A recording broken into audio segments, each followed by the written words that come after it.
Hello बच्चों, कैसे हो? बढ़िया ही होंगे, है ना? मस्ती कर रहे हो खूब। पढ़ाई की बात करते हैं। आज हम नया चैप्टर शुरू कर रहे हैं। वर्क एनर्जी एंड पावर, है ना? ये सब कुछ हमारा क्लास 9 में पढ़ा हुआ है। हम एक बार थोड़ा सा रिकॉल करते हैं, बहुत मजा आने वाला है और बहुत अच्छे कंसेप्ट भी। अगर हम चीजों को बिल्कुल सिंपल वे में सीखेंगे, जितना सिंपल सीखेंगे उतना ही आप उसको बढ़िया से अप्लाई कर पाएंगे। जितना याद करने की कोशिश करोगे ज्यादा से ज्यादा तो प्रॉब्लम आने वाला है ना। रटने की बजाय हमें चीजों को समझना है, कम समझना है, सिंपल समझना है, लेकिन एग्जैक्ट समझना है। बहुत सारा मटेरियल इकट्ठा करके और फिर हम उसको इम्प्लीमेंट नहीं कर पाए, कोई विशेष उसका मीनिंग नहीं रह जाता। तो बच्चों शुरू करते हैं work energy and power. Work energy and power में सबसे पहले इस टर्म्स को देखते हैं। कई बार आपने ऐसे फील किया होगा, कोई कहते हैं कि यार आपने कितना काम किया, आप काम नहीं करते, आप वर्क नहीं करते। इसका मतलब क्या है? इसका मतलब है एक साइकोलॉजिकल टर्म।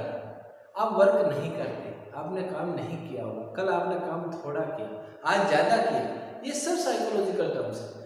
फिजिक्स में अगर आपको इन चीजों को पढ़ना है तो इनका एक मीनिंग होता है, और वो जो मीनिंग होता है वो एक तो डेफिनेट होता है, डिफाइनेट होता है ना, वेल डिफाइंड होता है इसका मीनिंग, और दूसरा प्रिसाइज होता है।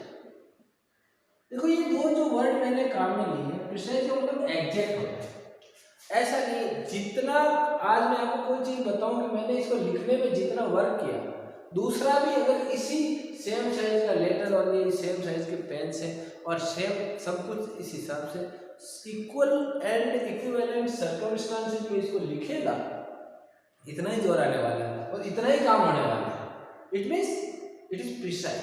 प्रिसाइज का मीनिंग हमने पहले ही पढ़ा था फर्स्ट चैप्टर में, है ना, जब हम एरर पढ़ रहे थे। डिफाइनेट एकदम एकदम जो आपको क्लियर है, निश्चित है। ऐसा नहीं है कि आपने किया या किसी दूसरे ने किया, अगर सेम अमाउंट में किया है तो work is work. Okay, energy. Energy में भी हम देखते हैं कि इस व्यक्ति में एनर्जी बहुत ज्यादा है ना, बहुत बहुत ज्यादा एनर्जी है। अब इसकी एनर्जी डाउन हो गई है, इसको ये खिलाना चाहिए, ये जूस पिलाओ इसको ताकि बढ़िया से एनर्जी इसको बढ़ जाए। इस तरह का भी हम चीजें सुनने को मिलती है। लेकिन यहाँ वर्क और एनर्जी दोनों लगभग इक्विवेलेंट टर्म्स है ना। इनमें केवल इनके यूज का, इनके रेफरेंस का डिफरेंस है, बाकी same. And now we come to power. Power में आपने देखा होगा कि वो जब पंच लगाता है, माइक टाइसन पंच लगाता है तो बहुत पावरफुल होता है ना, एक पंच में गिरा देता है। यानी power, the intensity of force, जो भी फोर्स लगा रहा है उसकी intensity, that can be taken as power. तो बच्चों इन्हीं सब को अब हम ऐसे नहीं पढ़ेंगे कि तुमने काम कम किया, तुमने ज्यादा किया। अब हम बात करेंगे थोड़ा बहुत से हटकर, एग्जैक्ट बात करेंगे, मीनिंगफुल बात करेंगे। कितना वर्क हुआ, how much work has done, ठीक है। और we can calculate it also, है ना। तुक्का मारने के बजाय कैलकुलेट करना भी हमें आना चाहिए। इन सब के लिए हमें जो मेन चीज की जरूरत पड़ती है वो है बच्चों डॉट प्रोडक्ट। क्या चीज? Dot product. ये वेक्टर के अंदर हमने पढ़ा था। डॉट प्रोडक्ट मतलब अगर हमने दो वेक्टर का डॉट प्रोडक्ट लेना है तो इसका वैल्यू आएगी A B cos theta. That will be the magnitude of the A dot B। ये डॉट जो लगाया है ये स्केलर प्रोडक्ट है। रिकॉल कर लेते हैं, पूरा बढ़िया से डिटेल में बताया हुआ है। जिन बच्चों ने वो वीडियो नहीं देखा है पहले वो वीडियो देखो, ताकि आप लोग कॉन्फिडेंट हो सको कि डॉट प्रोडक्ट करना कैसे। फिर भी एक क्वेश्चन लेके थोड़ा सा रिकॉल कर लेते हैं। ये जो आंसर आएगा इस डॉट प्रोडक्ट का, ये स्केलर आएगा, वेक्टर नहीं आएगा, है ना। वेक्टर नहीं आएगा, कहने का मतलब इसकी डायरेक्शन नहीं होगी, इसकी डायरेक्शन नहीं होगी। अब देखो बच्चों, जैसे मान लो मैंने एक एग्जांपल एग्जांपल लिया कि पहला वेक्टर है वो है 3i + 2j - 3k, और दूसरा वेक्टर जो है वो मैंने ले लिया i - j + k + 2, है ना, वाट एवर इट इज, मैंने अपने मन से ले लिया है। और मुझे कहा गया कि a डॉट b तो बच्चों इसका मुझे इसके बीच में वेक्टर निकाल, इसका डॉट प्रोडक्ट निकालना, तो मैं क्या करूंगा? आपको मैंने बढ़िया से बताया कि आई से मल्टीप्लाई होगा वही टर्म बचेगी। आई और जे तो दोनों परपेंडिकुलर है, तो cos 90 is 0, है ना। आई और के भी परपेंडिकुलर है, अगेन cos 90 is 0। तो दोनों के बीच में जब हम डॉट प्रोडक्ट करें तो केवल ये टर्म बचेगी, ये बचेगी और ये बचेगी। इन दोनों प्रोडक्ट करो, आई डॉट आई तो 1 होता है, 3 × 1 3, 3 × 1 3, 2 × -1, है ना। मैं थोड़ा सा इसको माइनस में ले लेता हूँ ताकि अपने को जो आंसर मिले वो माइनस में ना मिले, है ना। थोड़ा सा इसको आपको बेसिक नॉलेज हो जाएगा। तो 2 को -1 से किया तो -2, और -3 को -2 से किया तो +6। So the value of a dot b it will come 3 + 6 9 - 2 7। Okay, समझ में आ गया? तो ये a डॉट b की वैल्यू डॉट प्रोडक्ट है। मुझे कहा जाए a और b के बीच में, a और b के बीच में एंगल निकालो, एंगल फाइंड आउट। तो मुझे क्या करना पड़ेगा? मैं क्या करूंगा, सीधा सीधा यही फॉर्मूला लगाऊंगा, a dot b is equal to A B cos theta. समझ में आ रही है ना? समझ में आ रहा है? a dot b is equal to A B cos theta. a dot b की वैल्यू हम फाइंड आउट करें, दैट विल इक्वल टू 7। ये कितना है? ये कितना है? 7 है। लीजिए ये 7 है। ए बी यानी ए का मैग्नीट्यूड और बी का मैग्नीट्यूड निकालो। मैग्नीट्यूड यहाँ कितना आएगा इसका मैग्नीट्यूड? √ मैग्नीट्यूड निकालना बताया था ना आपको। चलो फिर रिकॉल कर रहे हैं तो ये पूरा देख लेते हैं। ए का मैग्नीट्यूड क्या आएगा? √3² + 2² - 3 का स्क्वायर, है ना। So it will be equal to 9 + 4 + 9, तो 18 × 4 22 हो गई, √22। इसी तरह b का मैग्नीट्यूड निकालेंगे, b का मैग्नीट्यूड निकालेंगे तो b का मैग्नीट्यूड क्या आएगा बच्चों? निकालो 1√1² यानी 1 -1² अगेन। समझ में आ रहा है ना आपको? ये -1 कहां से लिया? यहां से। -2 का स्क्वायर, हालांकि +2 का स्क्वायर करें चाहे -2 का स्क्वायर करें वही आएगा। दैट विल कम 1 + 1 + 4, तो √6। इसको उठा के बाहर रख दो। a का मैग्नीट्यूड है ना, a का मैग्नीट्यूड आ गया √22, इसका मैग्नीट्यूड आ गया √6, है ना, b का एंड cos थीटा। ठीक है, 7 will be equal to this one and cos theta will be equal to 7 upon बटे में चला जाएगा √22 × 6 कितना हो गया बच्चों? 7 upon √132, है ना। मल्टीप्लाई करेंगे 22 को 6 तो √132। So theta will be equal to, अब मैथमेटिक्स कर रही है पूरी, theta will be equal to cos inverse 7 upon √132। That will be the answer. Angle नहीं निकालना पड़ेगा, बहुत है, सफिशिएंट है।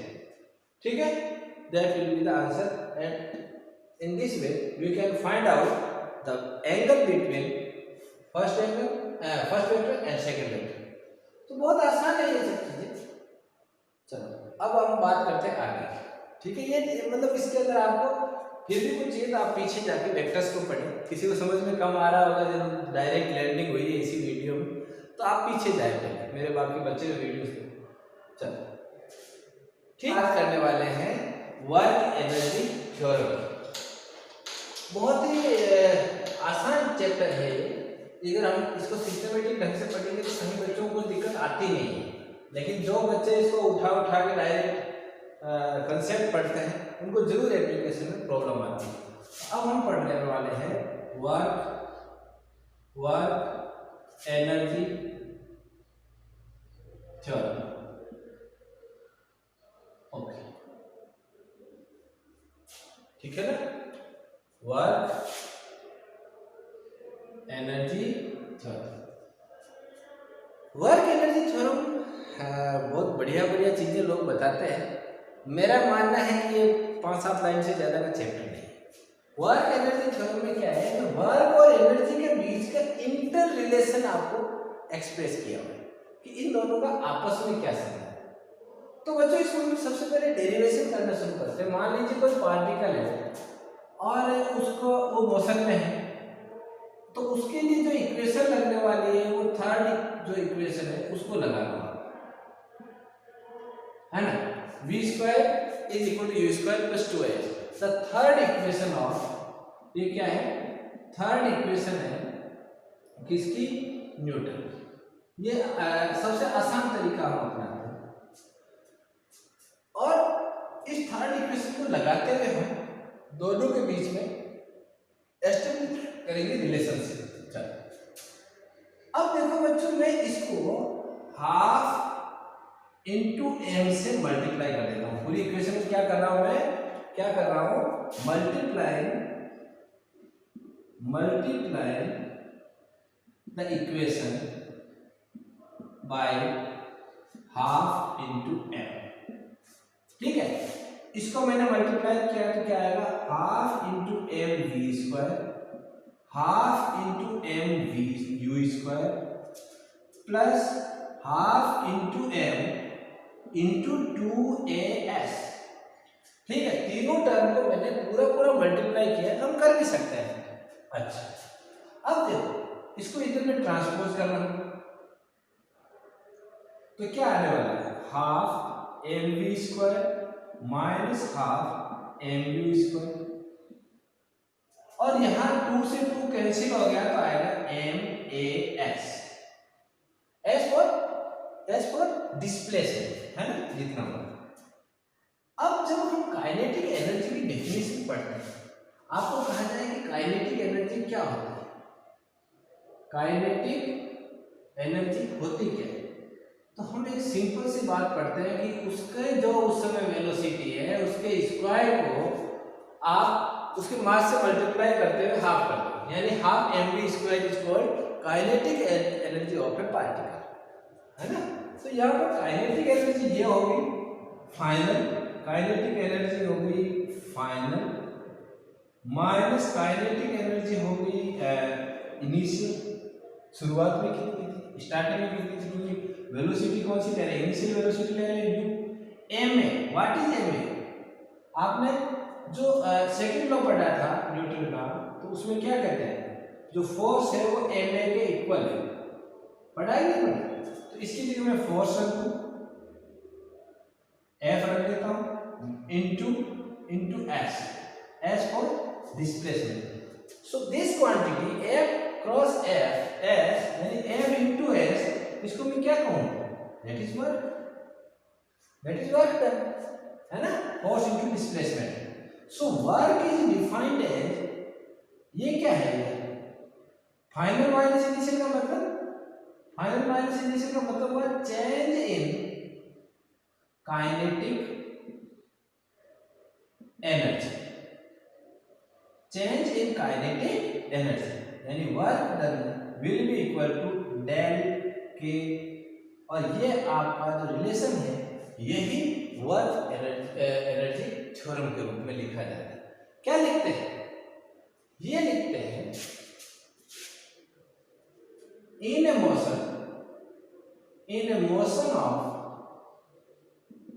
motion of a particle in a motion of a particle, the change in kinetic energy, is equal to the work done on it by the applied force। यानी force जितना work करेगा वो किसके इक्वल होगा? Change in kinetic energy. So this is the theorem, very simple, है ना। आपको क्या करना है, ये टर्म ये याद रखना है कि हाफ एम से यहाँ पे मुझे मल्टीप्लाई करना है, उसके बाद तो ये अपने आप आता जाएगा, ठीक है ना। So this is called work energy theorem. हम आते हैं वर्क को बढ़िया से डिफाइन करते हैं, समझते हैं कि वर्क होता क्या है, वर्क की कैलकुलेशन कैसे करेंगे, जब न्यूमेरिकल आएगा तो वर्क में उस सिचुएशन में वर्क को हम कैसे, कौन सा कंपोनेंट लेंगे, ये सब हम अभी इस वर्क में, इस चैप्टर में पढ़ने वाले हैं। अब हम क्या पढ़ने वाले बच्चों? वर्क। लीजिए वर्क की बात करते हैं। वर्क में मान लीजिए कि मैंने जनरल चीज ले रहा हूं कि ये डिस्प्लेसमेंट हो रहा है, एच या डी जो भी आप कहते हैं, एच भी लेते हैं, एक्स भी लेते हैं, डिस्प्लेसमेंट कुछ भी ले सकते हैं आप। मान लीजिए मैं यहाँ पर एच ले रहा हूँ और अप्लाइड फोर्स है, उसकी डायरेक्शन ये है और दोनों के बीच में एंगल है थीटा। दोनों के बीच में एंगल क्या है? थीटा। जो वर्क है उसकी डेफिनेशन के हिसाब से देखो एकदम सिंपल पढ़ना है, मैं बार बार कहता हूँ इस चीज को कि एकदम सिंपल पढ़ो। वर्क की डेफिनेशन के हिसाब से हम लिखेंगे work is equal to dot product of, या मैं यूं कहूं is equal to product of force component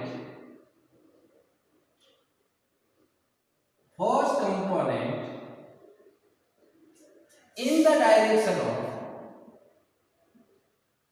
ये बहुत ही इंपॉर्टेंट चीज है और इसको अप्लाई करना अगर आपको आ गया, ये जो फोर्स कंपोनेंट निकालने हैं ये फिजिक्स का बेस है, आगे जितने भी न्यूमेरिकल्स होंगे कंपोनेंट निकालने हैं, है ना। तो अपने को ये चीज समझना है, ये पहला एप्लीकेशन होता है यहाँ पर आके, इन द डायरेक्शन ऑफ डिस्प्लेसमेंट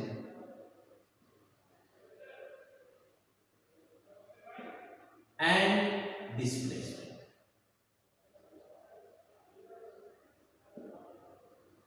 यानी प्रोडक्ट है, वर्क क्या है? It is product of force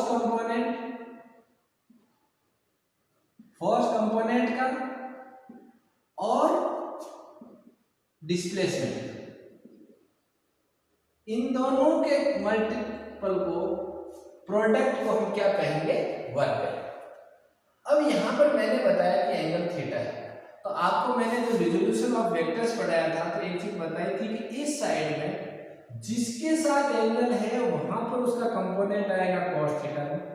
क्यों आएगा ये भी बताया था, है ना। ऐसे यहाँ एंगल है तो एंगल जहां जिसके साथ बन रहा है वहां आएगा cos थीटा में, और उसके परपेंडिकुलर लाइन के अलॉन्ग विद इसका जो कंपोनेंट आएगा वो आएगा sin थीटा। जिसको भी पूछना है कि sin थीटा और cos थीटा कैसे, पहले पीछे वाली वीडियो देखें वेक्टर वाला, है ना, रिजोल्यूशन ऑफ वेक्टर। तो बच्चों यहाँ पर f cos थीटा वाला है, क्योंकि जिसके साथ हम एंगल ले रहे हैं, जैसे एंगल इसके साथ है ना ये थीटा, इन दोनों के बीच, तो यह आएगा f cos थीटा। जहां नहीं ले रहे उसके साथ आ जाएगा f sin थीटा। अब आप ये बताओ मुझे वर्क कैलकुलेट करना है कि जो फोर्स कंपोनेंट है इस डिस्प्लेसमेंट की डायरेक्शन में क्या है, f cos थीटा है या f sin थीटा है? इस डिस्प्लेसमेंट की कंपोनेंट, तो यहाँ तो केवल हॉरिजॉन्टल कंपोनेंट काम करेगा, तो हॉरिजॉन्टल कंपोनेंट है f cos theta multiplied by displacement, that is s. So work is fs cos theta, और इसको हम क्या लिखते हैं? f vector dot s vector. तो हम वहां पहुंच गए ना डॉट प्रोडक्ट, इसमें पहुंच गए डॉट प्रोडक्ट, और अगर आपको फोर्स दे रखा है, डिस्प्लेसमेंट दे रखा है, उसका डॉट प्रोडक्ट कीजिए, आपको मिलेगा work done. So this is the definition of work. कब हमें पता चलता है, कब हमें पता चलता है कि no work is done, no work is done? किन सिचुएशन में हम कहेंगे कि कोई काम नहीं किया, नो वर्क इज? पहला, when F is zero, force लग रहा है वो जीरो है। कैसे? मान लीजिए यहां पर मैंने ये जो मेरा मार्कर पेन है, जो पेन है इसको मैं दोनों साइड से एक जैसे फोर्स से खींच रहा हूं, तो अनबैलेंस्ड फोर्स कितना है? जीरो है। बैलेंस हो गया ना फोर्स, अनबैलेंस्ड होना चाहिए। डिस्प्लेसमेंट कब होगा? जब अनबैलेंस्ड फोर्स लगेगा। बैलेंस फोर्स में तो डिस्प्लेसमेंट ही नहीं होगा, या मैं फोर्स ही नहीं लगूंगा। So unbalanced force is zero, when F is zero, then W will be equal to 0 into S cos theta and it will be equal to 0. तो वर्क डन जीरो कब होगा? जब फोर्स नहीं होगा। दूसरा, when no displacement, when no displacement यानी S is equal to 0, S 0 है तो भी W 0 है ना, 0 मल्टीप्लाई कर हो जाएगा 0 से। और थर्ड और इंपॉर्टेंट कंडीशन है when theta is equal to 90 degree, या मैं कहूँ पाई बाई 2। मैथमेटिक्स में आपने यहाँ तक पढ़ लिया होगा पाई बाई 2, है ना।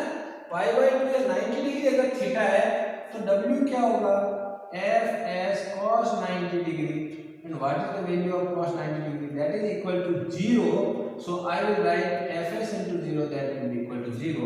So no work will be done in the case of theta is equal to 90 degree when parallel the force and displacement are parallel. अब आप लोगों से ऐसी सिचुएशन कैसे आ सकती है कि कोई इस बॉक्स पे ऊपर की तरफ फोर्स लगाए, डिस्प्लेसमेंट इधर हो जाए? ऐसा हो सकता है? मैं किसी व्यक्ति को धक्का इधर करूं वो इधर चला जाए? नहीं हो सकता, है ना। अब इसका बढ़िया एग्जांपल क्या है? इसका एग्जांपल है कि ये जैसे मून इस अर्थ के, ये मान लीजिए अर्थ है ना, और यहाँ पर मून है। अब इस मून की जो डायरेक्शन होगी वो कैसे निकालते हैं आपको पता है? टेंजेंट खींचते। और जो सेंट्रीफ्यूगल फोर्स लगता है वो किधर लगता है? टुवर्ड्स द सेंटर, है ना। तो दोनों के बीच में रेडियस और टेंजेंट के बीच में यहाँ पर जो एंगल आएगा वो कितना आएगा? 90 degree. So rotating the moon around the earth creates no work. So no work is done on them. घूमता रहा, है ना, डिस्प्लेसमेंट हो रहा है ना, फोर्स भी लग रहा है, but work done is zero. So this is a beautiful example of this particular condition. Okay बच्चों, एक और ले लेते हैं हम, एक कंडीशन और होती है इसे हटकर, when force and displacement are anti-parallel क्या होता है बच्चों? जब when theta is equal to 180 degree. बहुत बढ़िया, नए चीजें देखने को मिल रही है। Theta is equal to 180 degree का क्या एग्जांपल हो सकता है? मान लीजिए ये कोई सरफेस है, यहां कोई बॉक्स पड़ा है and it is moving in that direction due to the applied force. मैंने फोर्स लगाया, इस साइड में मोशन कर, डिस्प्लेसमेंट हो रहा है इस साइड। और जो फ्रिक्शन फोर्स वर्क करेगा उसकी डायरेक्शन क्या होगी? फ्रिक्शन फोर्स, उसकी डायरेक्शन क्या होगी? उल्टी होगी, वो मोशन के उल्टी डायरेक्शन में एक्ट करता है। So displacement and force are anti parallel, यानी दोनों के बीच में एंगल क्या है यहाँ पर? 180 डिग्री। इस सिचुएशन में जो आपका वर्क होने वाला है वो कितना होगा? बच्चों? F S cos 180 degree is equal to what is the value of 180 degree?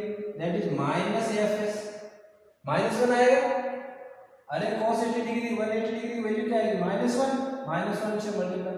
This minus sign shows that force and displacement are anti-parallel, or we can say in the opposite direction, exactly in the opposite direction. So parallel होगा तब तो zero आना है, anti parallel में मान negative आएगा, sorry parallel होगा जब थीटा जीरो होगा तब तो मैक्सिमम आएगा, है ना, और जब एंटी पैरेलल होगा तो नेगेटिव आएगा, मैक्सिमम आएगा अमाउंट में लेकिन माइनस का चिन्ह आ जाएगा वहां पर, जिससे हम देख के बता सकते हैं कि दोनों अपोजिट डायरेक्शन में। ओके बच्चों, ठीक है, समझ में आया जी। तो हम देखते हैं कि इसकी यूनिट और डायमेंशन क्या होती है, वर्क, है ना। हमने जो कुछ आज तक पढ़ा है उसको बहुत हम यहाँ अप्लाई करके देखेंगे, और जितना हम अप्लाई करके देखेंगे उतना ही बेनिफिशियल अपने लिए होगा। वर्क की बात कर रहे हैं, किसकी बात कर रहे हैं, वर्क की।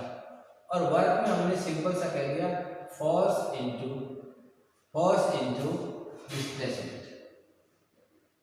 डिस्प्लेसमेंट। तो बच्चों ये फोर्स इनटू डिस्प्लेसमेंट की बात है। अब मुझे कोई कहे कि इसकी डायमेंशन निकाल, what will be the dimension of the work. तो बच्चों इसकी डायमेंशन निकालने के लिए मैं क्या करूँगा, फोर्स की डायमेंशन निकालूंगा। सबसे पहले क्या होती है, mL/t-2। अगर किसी को याद है तो बहुत बढ़िया, याद नहीं तो हम निकाल भी सकते। कैसे मैंने लिख लिया इस फोर्स की जगह ma, ये तो डिस्प्लेसमेंट है ना, ma लिख लिया। अब a का भी मुझे नहीं आता तो मैं क्या करूंगा, a क्या होती है, मीटर पर सेकेंड स्क्वायर, है ना, ये होती है यूनिट इनटू s। अब देखो ये क्या है, m, ये मास है, ये क्या है, मास है, ये मीटर लेंथ है, समझ में आया, मीटर पर सेकंड स्क्वायर। अब इसकी डायमेंशन लिख लो, m मास की तो m हो गई, ठीक है, ये मीटर है तो इसकी क्या हो जाएगी, l, है ना, सेकंड स्क्वायर यानी बटे में t स्क्वायर इनटू s। ये s क्या है, ये s है डिस्प्लेसमेंट, तो यहां पर मैंने लिख दिया l। अब क्या हो गया बच्चों, ये ml स्क्वायर t-2, तो हम डायरेक्टली निकाल सकते हैं, है ना। और अगर किसी को याद है कि फोर्स की, मेरे को पता है कि ml/-2 है, multiplied by displacement that is l, so very simply I can write ml/t-2 is the dimension of the work. ठीक है, एक नंबर का सवाल यहाँ पर बनता है, बहुत अच्छा सवाल है। नाउ यूनिट, इसकी जो बेसिक यूनिट है, जो ऐसा यूनिट है वो है जूल। वर्क डन जूल में काउंट होता है, ये बेसिक ऐसा यूनिट है इसकी। और इसकी कुछ अल्टरनेटिव यूनिट्स भी हैं।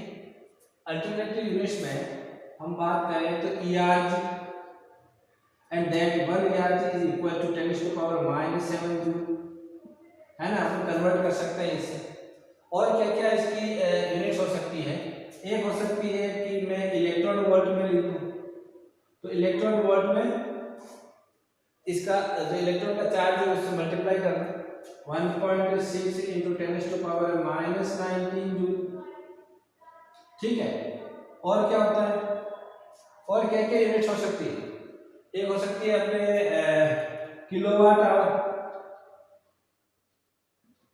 किलोवाट आवर में हो जाएगा 3.6, 3600 सेकेंड होते हैं, एक घंटे में कितने सेकेंड होते हैं, 3600, तो 3.6 × 10⁻6, 3 यहां से निकाले, 3 किलो से आए 6 जूल, ठीक है ना, बहुत बढ़िया।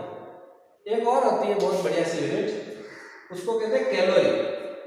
क्या बोलते हैं, कैलोरी। तो जो 1 कैलोरी होती है वो कितने जूल के बराबर होती है ना, ये होती है 4.186 जूल, ऐसा है ना, अप्रोक्सीमेट इतनी होती है। तो ये बहुत सारी अल्टरनेटिव यूनिट्स भी है, लेकिन बेसिक यूनिट है वो जूल है ना, जो अपने को मेमोराइज करके रखनी है कि ये जूल है। और इसके अलावा अगर हमें कहीं जरूरत पड़ती है न्यूमेरिकल्स में, तो मैक्सिमम टाइम ये दी हुई होती है, लेकिन फिर भी छोटी हर चीज दी हुई नहीं हो सकती, है ना, everything can not be given, ठीक है ना। कुछ हमें याद भी रखना पड़ता है, अगर हम फिजिक्स पढ़ रहे हैं तो हमें अलर्ट रहना पड़ेगा इन चीज़ों, ठीक है। तो ये हमने जो सब कुछ पढ़ा है, ये तब हम जो पढ़ा है, ये कंडीशन हमने शुरू से रखी है कि फोर्स जो है कांस्टेंट यहाँ पर लगा हुआ है, ये कांस्टेंट फोर्स वर्क कर रहा है ना। मैंने जितना बताया, जितना फोर्स अप्लाई किया वो उतना ही रहा। अगर फोर्स बीच में चेंज होने लग जाए तो हम पढ़ते हैं कि वेरिएबल फोर्स से कैसे वर्क निकालना। फोर्स पहले अलग न्यूटन लग रहा था, उसके बाद चेंज होकर पहले 5 न्यूटन था, अब वो 3 न्यूटन ही लग रहा है या फिर 7 लगने लग रहा है। तो इस सिचुएशन में हम क्या करें? तो बच्चों हम बात करेंगे अब वेरिएबल फोर्स। तो वेरिएबल फोर्स है, तो वो जो फोर्स होगा उसको हम Fx के रूप में रखें। It depends on the displacement, अलग अलग डिस्प्लेसमेंट पर अलग अलग होगा। जैसे मान लो ये मैंने x इस एक्सिस पे ले लिया और फोर्स ले लिया मैंने इस एक्सिस, और ये वेरिएबल हो रहा है। अगर ये वेरी कर रहा है यानी यहाँ पर अलग है, यहाँ पर अलग है, यहाँ पर अलग है ना। इसका देखो यहाँ पर कितना है, इतना है, यहाँ पर कितना है, चेंज हो गया, यहाँ कितना है, एकदम से चेंज हो गया। तो ये किस पर डिपेंड कर रहा है? अब ये इस x पे डिपेंड कर रहा है। x ये बताएगा कि फोर्स कितना है। So now it is dependent on the displacement, and I am taking it, and the graph will come in this such a manner that it is almost impossible for us to calculate it by the traditional method, है ना। हमें ये निकलेगा ही नहीं हुआ क्या, क्योंकि force constant नहीं है ना। ठीक है, फोर्स आपने कितना लगाओगे, 2 न्यूटन नहीं लगा सकते, 3 भी नहीं लगा सकते, 5 भी नहीं लगा सकते, क्योंकि ये चेंज हो रहा है कंटिन्यूसली। तो इसका हम कंसेप्ट पढ़ते हैं कि वर्क डन कैसे निकालें। वर्क डन निकालना तो मैं क्या करूंगा, इसके लिए इसको छोटी छोटी स्ट्रिप्स में बांट लें, है ना। और जितनी छोटी स्ट्रिप में इसको तोड़ेंगे, जितनी छोटी स्ट्रिप में इसको तोड़ेंगे उतना ही फोर्स कांस्टेंट आएगा। जैसे बिल्कुल बारीक से करेंगे तो यहाँ पर चेंज हमें मिलेगा ही नहीं। So force is constant. Force is constant now for very thin strip in the graph. जितनी पतली स्ट्रिप काटेंगे यहाँ से उतनी ही उसकी फोर्स है वो कम वेरी करेंगे, यानी कांस्टेंट रहेंगे। चलो मान लिया कि मैंने ये छोटी छोटी बहुत सारी स्ट्रिप्स काटी, अब क्या होगा कि इसमें फोर्स हो गया कांस्टेंट, है ना। और यहाँ पर डिस्प्लेसमेंट कितना हुआ, मान लो डिस्प्लेसमेंट हुआ del x। So work done is, work done कितना हो जाएगा उसके लिए, F डॉट del x, यही होगा F डॉट del x। अभी मैं अगर केवल मैग्नीट्यूड की बात करूं, है ना, डायरेक्शन की बात बाद में करेंगे, तो F इंटू del x, ठीक है। तो मुझे अब इसके लिए वर्क डन आ गया, अब ऐसे इसका निकालना पड़ेगा, ऐसे इसका निकालना पड़ेगा, ऐसे फिर मैं क्या करूंगा, सारे वर्क को ऐड कर दूंगा, सम कर दूंगा और मेरे को मिल जाएगा total work done. So total work done will B, total work done is W, क्या होगा, मैंने क्या किया है, सारे डेल W को जोड़ दिया है, सम कर दिया है। So and it is equal to sum of all F del x। और कहां से जोड़ेंगे, है ना, सारे del x शुरू कहां से हो रहे हैं, शुरू इनिशियल से। मान लीजिए ये फर्स्ट है xi और ये फाइनल है xf, इनिशियल से लेकर फाइनल तक सबको जोड़ दो। जब हम छोटी छोटी स्ट्रिप्स में इसको डिवाइड कर लेते हैं तो एक और हमने कंसेप्ट पढ़ा था कि we take del x is for very short या small, very small displacement, for very small displacement del x is taken as is dx, आपको पता है हमने किया था ये काम। अच्छा, so now dw will be equal to f dx, है ना। और एक तरीका ये भी है कि हम इस पूरे को इंटीग्रेट कर दें, यहां से लेकर यहां तक इंटीग्रेट कर दें, तो ये पूरा का पूरा जो एरिया है ये यहाँ फाइंड आउट कर सकते हैं। f इंटू एक्स, इसको हम इंटीग्रेट करें, इंटीग्रेट में एक तरह का सम है, और बहुत ही स्मॉल पार्ट्स का हम सम करेंगे तो हम इंटीग्रेशन के रूप में लिख सकते हैं। So for the finding of total work done we will integrate dw. So I will integrate from xi to xf f dx. बहुत बढ़िया, समझ में आ रहा है। इसको पूरे को हम इंटीग्रेट करेंगे। एक्चुअली हम जा कहाँ रहे हैं, हम वहां जा रहे हैं कि हम क्या इससे वर्क एनर्जी थ्योरम प्रूव कर सकते हैं।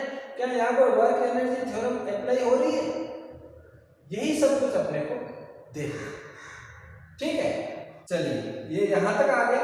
अब हम लेते हैं बच्चों काइनेटिक एनर्जी, है ना। देखो दो कई तरीके होते हैं, हमने यहाँ तक वर्क में निकाले अपने हिसाब से, ठीक है, इंटीग्रेशन करते हुए।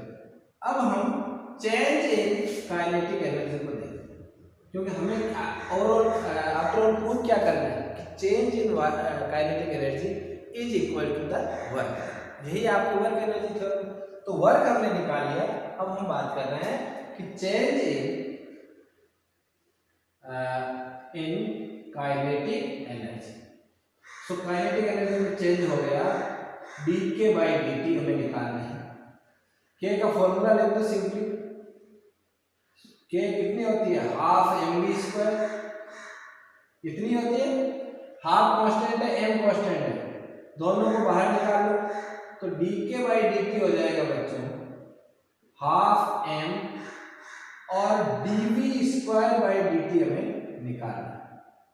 v² का डिफरेंशिएशन करना है t की रेस्पेक्ट में, तो बहुत ही सिंपल है, dk बाई dt इक्वल में आ जाएगा क्या, हाफ m, और ये आ जाएगा n(n-1), सो 2v, और फिर v का डिफरेंशिएशन करेंगे तो dv बाई dt, है ना। कई बच्चों को ये समझ में नहीं आया होगा कि क्या कर दिया सर ने यहाँ, अरे भाई n(n-1) यानी 2 - 1 तो 1 हो गया, और फिर dv बाई dt जो है उसका डिफरेंशिएशन। जिसको ये चीज समझ में नहीं आ रही है वो कैलकुलेशन वाला, तो कैलकुलस वाला मैंने बताया था, इंटीग्रल कैलकुलेशन मैथमेटिक्स टूल का वीडियो, है ना, उसको देखें। इसीलिए मैं कहता हूँ बेसिक से पढ़े, 2 से 2 कैंसिल आउट हो गया, and dk by dt is equal to m dv by dt क्या है बच्चों, change rate of change in velocity, and that will be equal to acceleration. बच गया क्या, v, m a v, and what is m a, by the second law dk by dt is equal to f v, है ना। अरे भाई force हो गया ना, सेकंड लॉ, बहुत आसान है ये सब चीजें। dk by dt is equal to what is v, v is dx by dt, dt से dt कैंसिल आउट हो गया, और dk आ गया f dx।